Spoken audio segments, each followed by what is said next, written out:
There has recently been a lot of willingness on the part of state agencies and authorities, and really encouragement for innovation on the part of local participants like Sustainable Westchester. There's a lot of leeway to think in more creative ways about how to accomplish some of those goals. The other element, I would just say community, and the word appears in community choice aggregation and community solar, and to remember that the asset that we're creating here is primarily focused on that. Over 1 million residents of Westchester County, New York get their electricity from the same wires they always did, but now the decisions about where those electrons come from are made locally. Nina Orville and Dan Welsh both work for Sustainable Westchester, a nonprofit organization that runs the local community choice program called Westchester Power. We talk with them about how a local nonprofit manager of the grid supports cleaner energy, affordable energy, and a wider range of environmentally responsible solutions to the county's energy needs. I'm John Farrell, Director of the Energy Democracy Initiative at the Institute for Local Self-Reliance, and this is Local Energy Rules, a podcast sharing powerful stories about local renewable energy. First of all, Nina Orville, she's the Director for Heat, Smart, and Community Solar Programs with Sustainable Westchester. Nina, welcome. Thank you so much. I'm so happy to be here with you. And also have Dan Welsh, Program Director for Westchester Power. Thanks for joining us, Dan. Great. Hi, John. So I wanted to start off with just giving people some background. There's a unique relationship between the Sustainable Westchester organization and then Westchester Power, which is the community choice program. And I was hoping you could just start off by explaining a little bit about, what those two different organizations do and how they relate to one another. Sure. So it's actually just one organization. The organization is Sustainable Westchester, which is a nonprofit, a 501c3 organization. And the members of Sustainable Westchester are 43 municipalities in Westchester County. Almost every municipality in Westchester County in New York is a member of the organization. Our members represent about 1 million residents. And the organization is really a collaboration of those local governments to empower municipal leaders and concerned citizens and civic leaders, businesses, etc., to partner in the development of successful sustainability initiatives and to share tools and best practices to make sure that we're bringing resources into Westchester County, financial and otherwise, to accelerate our progress with regard to sustainability initiatives. And the organization has a number of different focus areas, including energy, under which we have a number of programs. In the energy arena, our largest program and our most important program is the Westchester Power program that Dan runs, and that's the CCA program, or Community Choice Aggregation program. We also have other energy programs, including Solarize Westchester, which we ran with a focus on rooftop solar for a number of years, and now we've transitioned to community solar. We have a Heat Smart program, which is designed to bring clean heating and cooling solutions to both residents and commercial properties in Westchester County.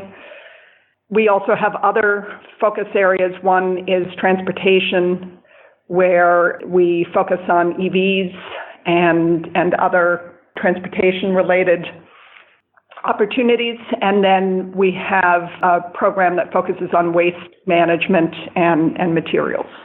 And if I might just throw in there your question about distinguishing between Sustainable Westchester and Westchester Power is a good and a contemporaneous one for us, because we're currently wrestling with, as an organization, trying to figure out how to work our branding so that we don't present the residents with just a confusing array of different names and whatnot. So we're trying to look at sort of reining these things back in. Westchester Power is just a program of Sustainable Westchester. And one other comment that I think might be interesting in terms of people considering, how to organize is a comment that's been coming out of surveys that we've been doing of our stakeholders, that our staff member, Jasmine Graham, has been calling all our chief electeds from all our stakeholder municipalities and surveying them. And one of the comments that comes out unsolicited almost every time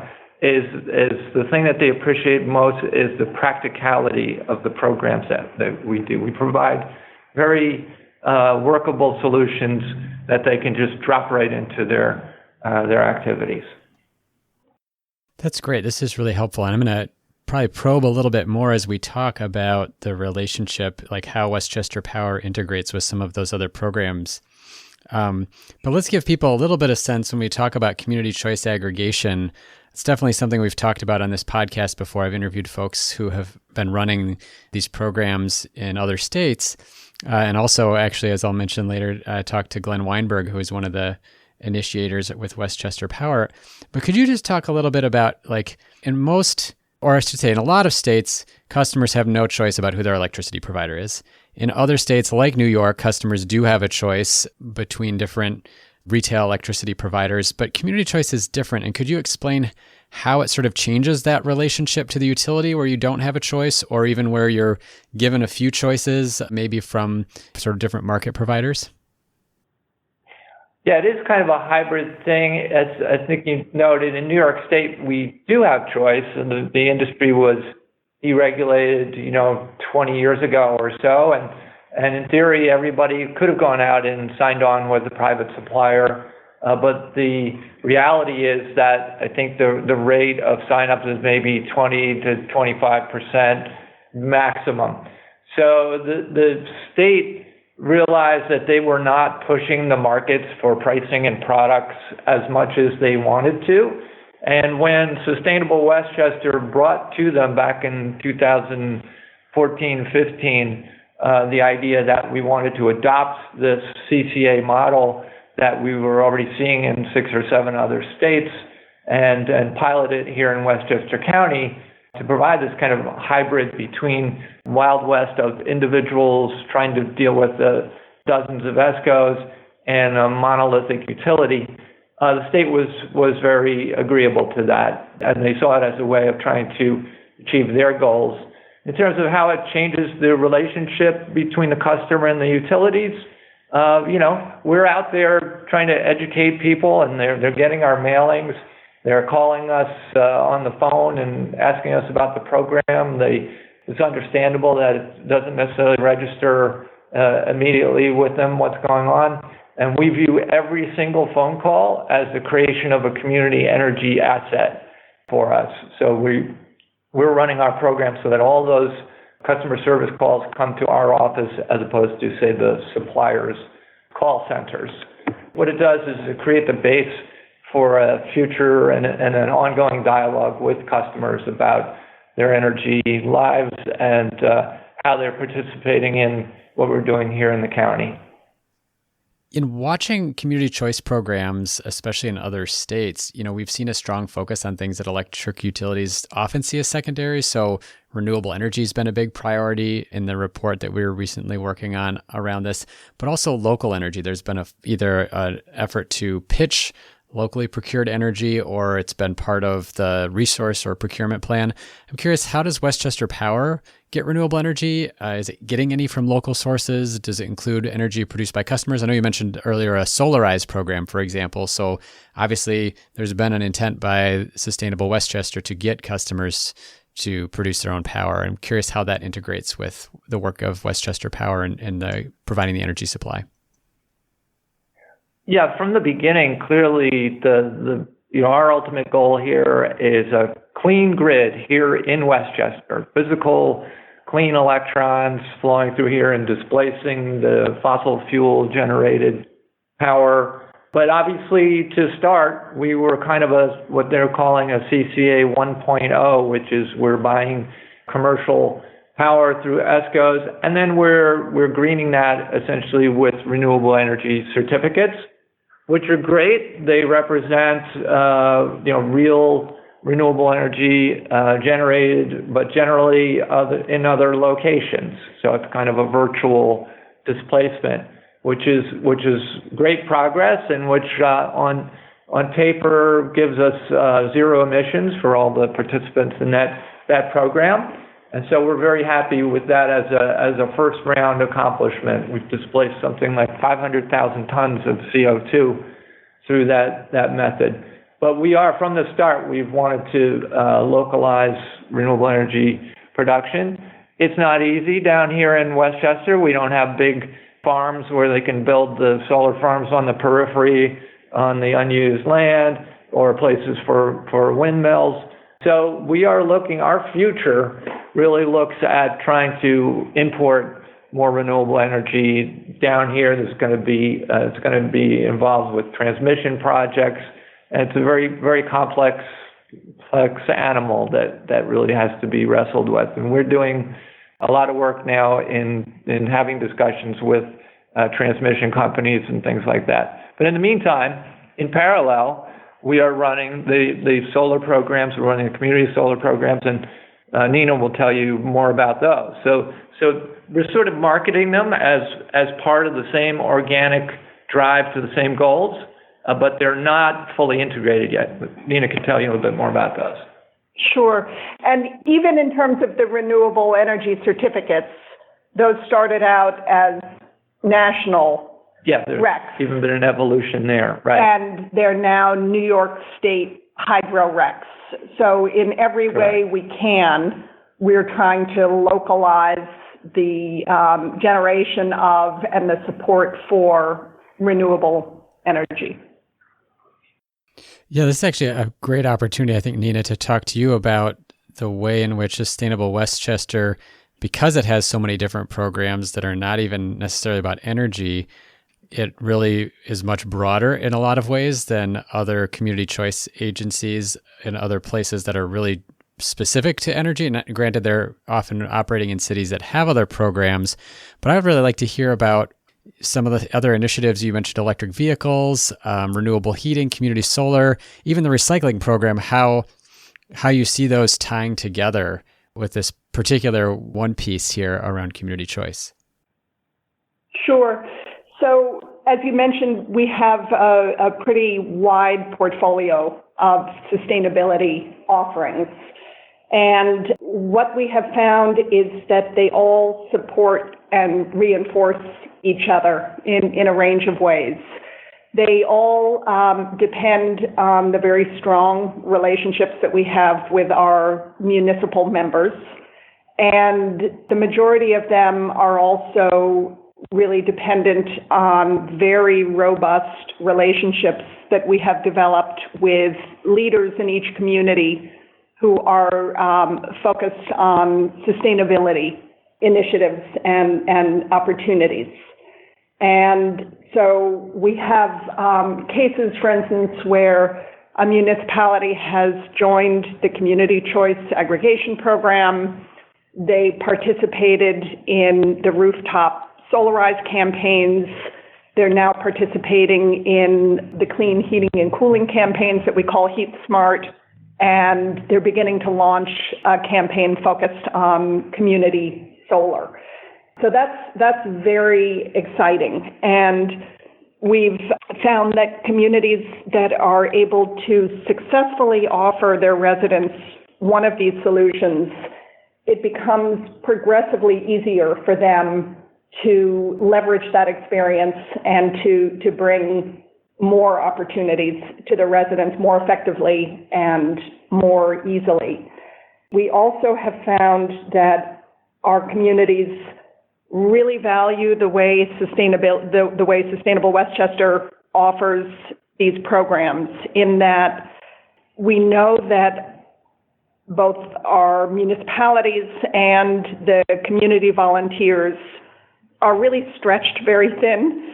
They're lacking resources. They have a lot of ambitions for what they want to accomplish. They have ambitious goals for their community. They have extraordinary commitment, but they appreciate then that when Sustainable Westchester offers a program that we offer something that is relatively easy for them to roll out, where the missing ingredient in what we offer is really their community.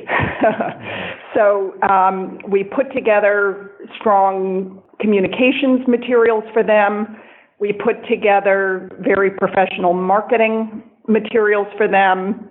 We give a lot of thought about the strategies and the tools that we're using and that we're recommending, and we make it as easy as possible for each community to be successful in rolling out each of our programs.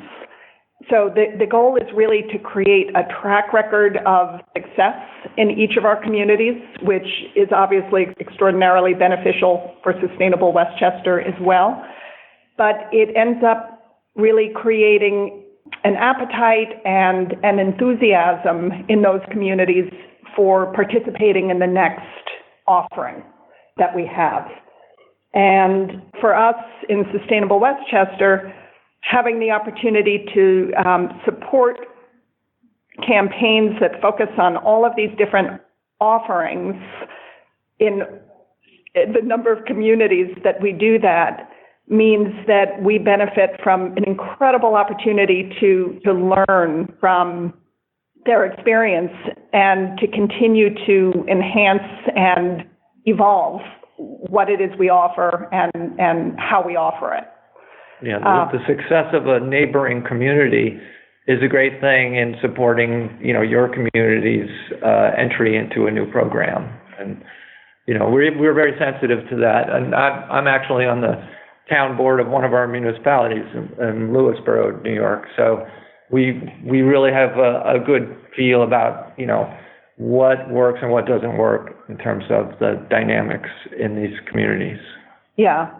Our key asset, I would say, really is the extraordinary relationship we have with our communities and this core of experiences and successes that we've been able to create in collaboration with each of our members.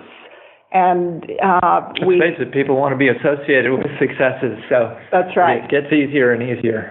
That's right.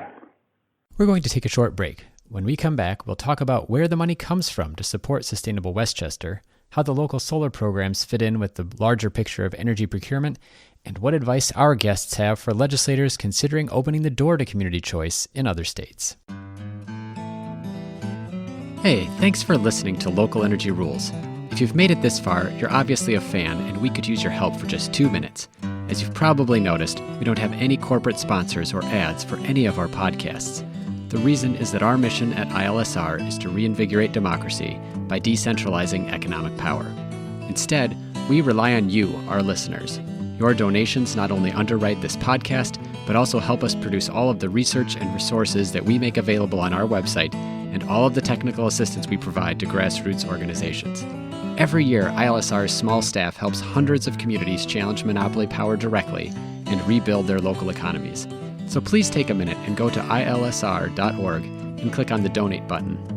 And if making a donation isn't something you can do, please consider helping us in other ways.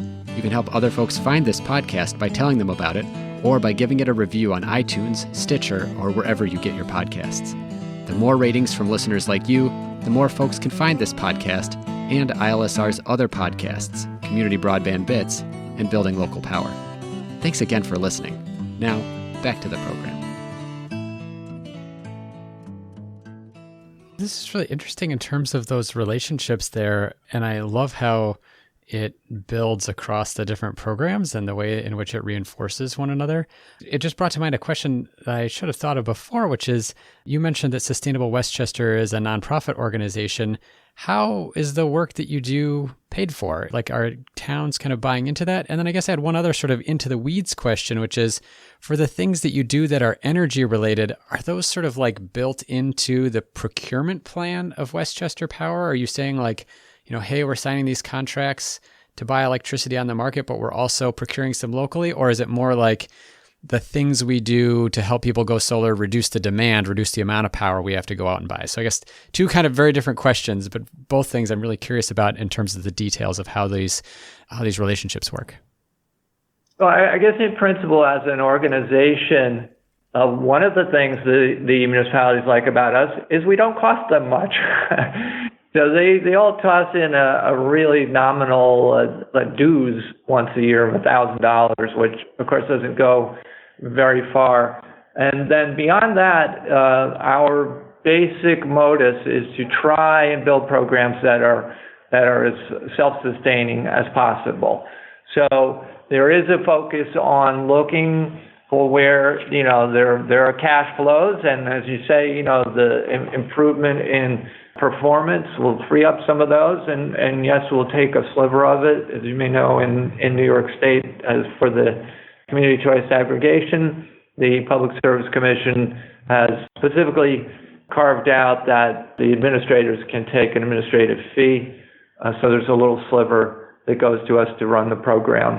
And then with other programs, it's often similar.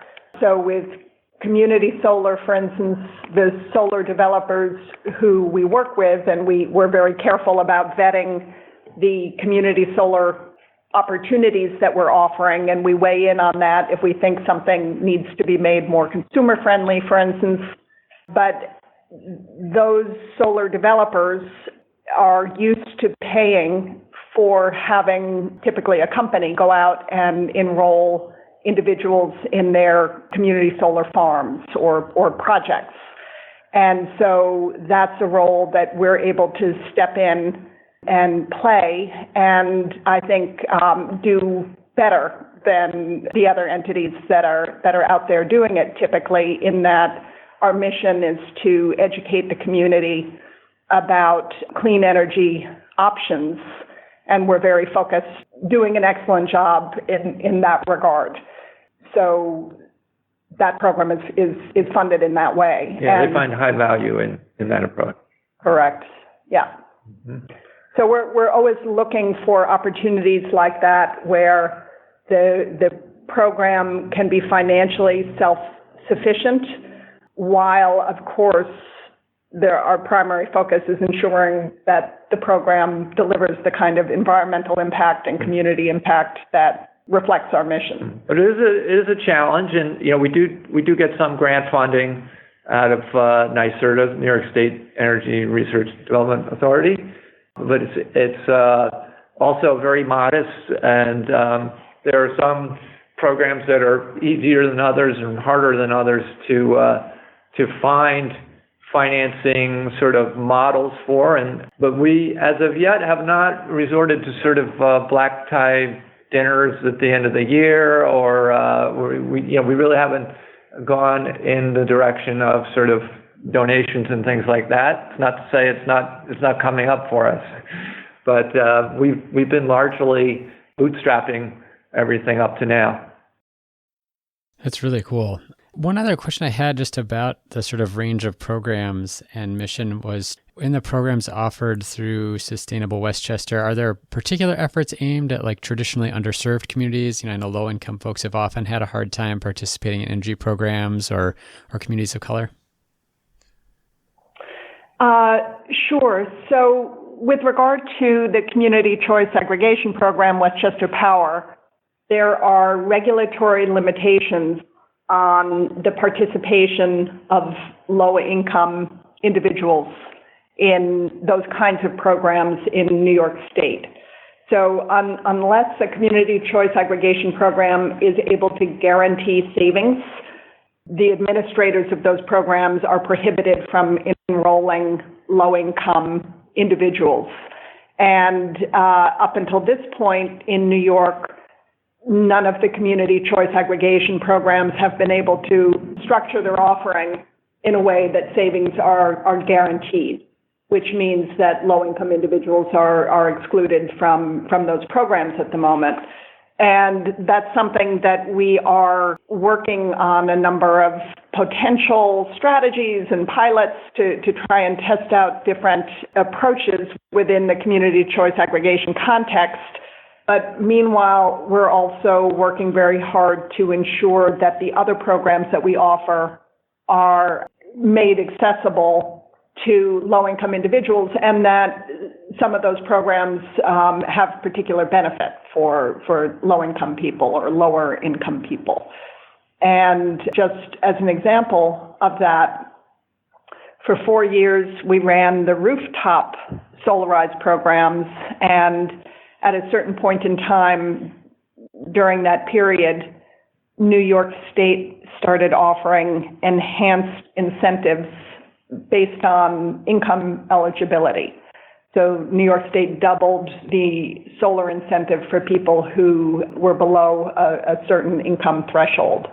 And we were very focused in all the campaigns that we ran in ensuring that that message was communicated very broadly through the campaigns. What we ended up experiencing was, even when we did that, there were very few low-income people who actually participated in the rooftop solarized campaigns. And what we concluded was that was a solution that really isn't a great match for the vast majority of low-income people. You, for instance, have to own a home, a single family or potentially up to a 4-family home. You have to have a quite new roof in excellent condition. You have to be able to financially be in a position where you can finance or lease the system. There are a whole host of ways in which lower income people are sort of screened out of the typical eligibility pool. And so we're very excited now on the solar front to be able to bring community solar to communities.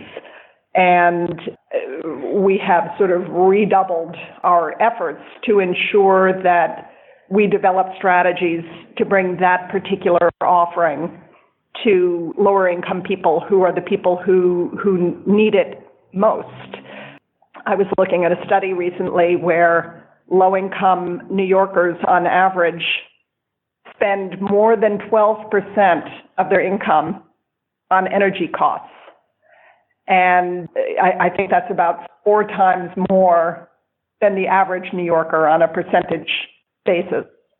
So a regressive thing. It's an extraordinary burden for low-income New Yorkers. I'm very cognizant, though, even on the community solar front, where it's a wonderful opportunity in that it costs nothing for people to participate. They receive guaranteed savings of up to 10% of their electricity bill. Even with community solar, there are certain challenges that mean that most players in the marketplace would choose not to focus on a lower income subscriber base. The economics of doing that work, of enrolling people, would encourage a typical market-motivated player to sign up individuals who use a tremendous amount of energy, who live in large homes.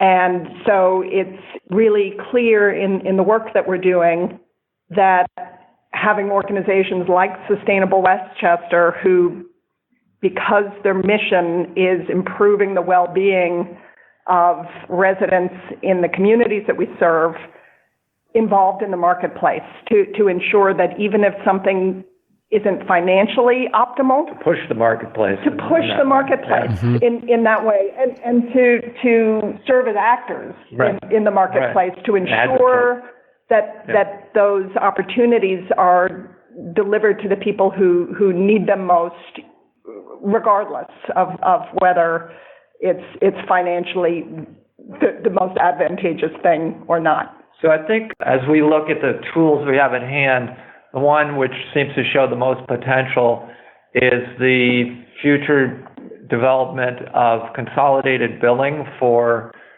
community solar. So right now, people have to be subscribed on a parallel track with separate contracts. Once the utilities get their act together and incorporate all the transactional stuff on the utility bill and include it in with the whole purchase of receivables and all that goes on in the same way ESCO supply happens, we, in theory, will be able to bring in these communities without encountering those barriers or to go beyond those barriers. So that's really something that is waiting for that utility work to happen. Maybe it's a year or 2 years down the road. We have some thoughts on how to maybe run some pilots before then. So we'll see if we can make those happen. And that's something that we're working on right now. One of the big issues that we've covered in our research on community choice is this really interesting distinction between a lot of the CCAs in California and in other states, where California CCAs are now signing contracts, long-term contracts, to procure new renewable power. And I was curious, is it the nature of the regulations or just a common practice that community choice programs in New York have short-term contracts? Is that a requirement? And how does that impact your ability to push forward the mission of clean energy? Yeah, it's not actually a requirement or limitation in the sense of it's inherent to CCAs so much as it is, if you're going to participate in the New York State marketplace, if you are going to be actually selling to retail customers, then you have to have ESCO authority. You have to go through the whole process with the state of being authorized as an energy service company, and with that, you would have the ability to make purchases and then be selling to the customers. Today, Sustainable Westchester essentially acts as a broker, you could say. When we go out for bids for power, we're getting these offers from the universe of registered ESCOs, and the winning bidder essentially wins the right to supply the customers in these municipalities on an opt-out basis. And we're administering the program. But you can bet that in many of our brainstorming sessions, we've talked about, should we try to achieve ESCO authorization and be bringing that in-house? Or, other things. As I said, we're looking at trying to engineer long-term contracts, maybe without doing that. We can still find somebody to serve as a sort of nominal front-end ESCO while we put together all the different pieces that go in the whole procurement chain. So, we definitely aren't doing what they're doing in California. Those CCAs are like little utilities, it seems like. But I don't know that there's necessarily anything in New York law that prevents us from doing that as well. It's more of a business thing, obviously you have to have some standing financially to be able to make those big purchases as well. So it's more of an evolutionary thing than anything else. Yeah. I just want to wrap up by asking if you would have advice for legislators in other states. There's been a couple states just in the past 2 years that have adopted community choice. Any advice for those legislators as they consider those proposals? Thumbs up, thumbs down, or just recommendations about policy design that folks should keep in mind if they are considering allowing communities to do what is happening in Westchester County? I'll say, our experiences here in New York, and for all of the challenges that we've had in building this and being the first and trying to figure everything out, I will say that our Department of Public Service has been very supportive. They have structured things in a way so that as we move ahead, if we have some new ideas, they basically say, throw it in your implementation plan, and if we approve it, then then you can do it.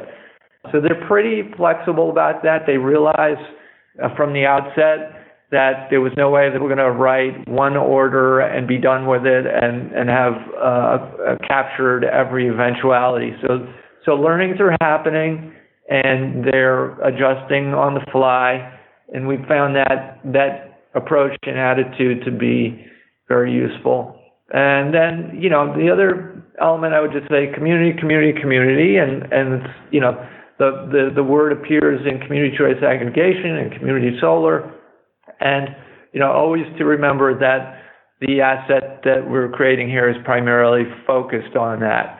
So we're not here to, replace the utilities in that sense. We're filling a role that's really needed to engage our residents because, in my mind, we're on our way to solving the electrical part of the greenhouse gas pie, which is maybe 20%, 25%. You've still got a bunch of other segments in there, like building energy and all these things, which are much more intrusive and will require that you really engage with people and they have to take positive action. They can't be passive players. So building that community engagement, doing the things that Nina's doing and the campaigns out in the community, celebrating every participant and what they've done is really critical. And I think the leaders who want to be fostering these type of programs should recognize that for sure. Nina, any final thoughts from you on recommendations? I think I would echo what Dan said.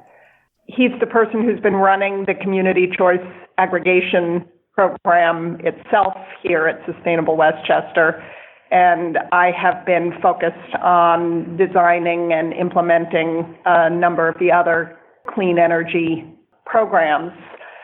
So I do think that it's important to be aware that there are a range of different models out there and that different models will make more sense in different places. So to do a careful analysis of that and identify what are the characteristics that make a particular model more effective in one place versus another. And then as Dan said, New York State has really been very supportive and progressive, I think, with regard to a number of these issues, and certainly in terms of setting greenhouse gas emission goals, I think we're close to leading the nation on that now. And there has recently been a lot of willingness on the part of state agencies and authorities, and really encouragement for innovation on the part of local participants like Sustainable Westchester. So there's a lot of leeway to think in more creative ways about how to accomplish some of those goals that the state has established, and certainly taking advantage of the opportunity to learn from the terrific work that's happening all around the country. And we get calls from all over the country too, and I've participated in online, remote conferences in Virginia and different things like that. When people call, whatever we have to share, we share, and we appreciate when people do the same with us. Terrific. Well, Nina and Dan, thank you so much for joining us today. It's really great to hear about the programs that you're running, and I think it is, as you said, an inspiration to folks who are working on these issues in other places to hear about your success. Thank you. And we're obviously all in this together. So the more we can collaborate across states and across the country, the better. So the work that you're doing is so important in that regard. Yeah, thanks for spreading the word. This is John Farrell, Director of ILSR's Energy Democracy Initiative. I was speaking with Dan Welsh, Program Director for Westchester Power, and Nina Orville, Director for Heat Smart and the Community Solar Program at Sustainable Westchester. Check out the show page for a link to several more interviews with folks helping run innovative community energy programs across the country. Learn more about how communities drive local climate action and clean energy with the interactive Community Power Map and Community Power Toolkit, both available from the Institute for Local Self-Reliance at ilsr.org. While you're at our website, you can also find summaries of more than 90 past episodes of the Local Energy Rules podcast. Until next time, keep your energy local, and thanks for listening.